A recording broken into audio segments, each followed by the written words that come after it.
We are going to discuss sliding contact bearings, specifically the hydrodynamic bearings, or let us say we are going to discuss the journal bearings.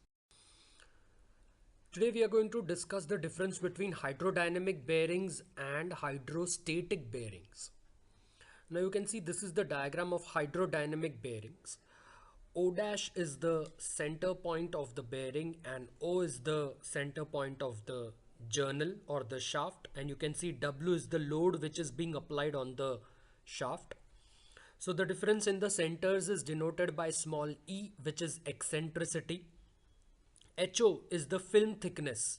The lubricant will be introduced into this hydrodynamic bearing once the journal starts rotating. So you can say that initially the journal is going to be at rest. It is going to be at the bottommost portion of the bearing. But slightly as the speed of the journal picks, the minimum film HO is going to be introduced. The lubricant is going to be introduced between the journal and the bearing.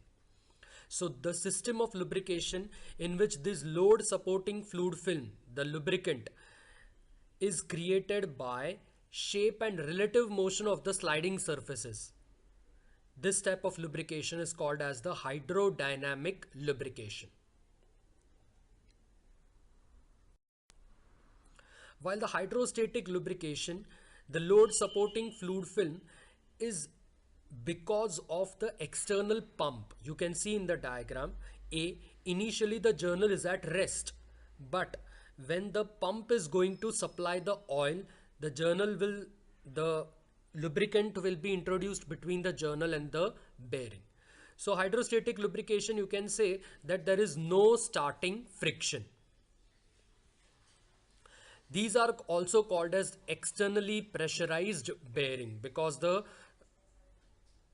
lubricant is supplied by the external source, which is called as pump.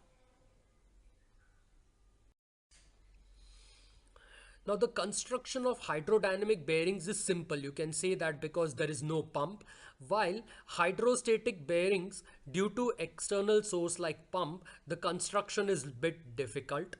Accessories like in hydrodynamic bearings, we don't require accessories like pump, but in hydrostatic bearings we do require pump. Due to no accessories like pump, the hydrodynamic bearings are less costly, and due to the accessories like pump, the hydrostatic bearings are more costly. The speed, if we talk about the speed, these hydrodynamic bearings are not suitable to work at low speeds because at low speeds the friction, metal to metal contact between the journal and bearings is going to take place. Also, these are not suitable for high load applications. But the hydrostatic bearings, you can say they are suitable for low speeds and high load applications because the lubricant is going to be supplied by the pump. Metal to metal contact, initially you can find it in hydrodynamic bearings, but mostly in hydrodynamic bearings you won't find any metal to metal contact because the pump is always going to continuously supply the lubricant. Starting friction you will be observing in the hydrodynamic bearings because initially the journal is at rest and then it will start rotating. So the initial metal to metal contact or starting friction will be observed. There won't be any starting friction due to pump in hydrostatic bearings. So this was the very simple difference, or say the comparison between hydrodynamic bearings and hydrostatic bearings. These diagrams are there in the Bhandari design data book. So it will be very easy for you to understand from the design data book itself the difference between hydrodynamic bearings and hydrostatic bearings.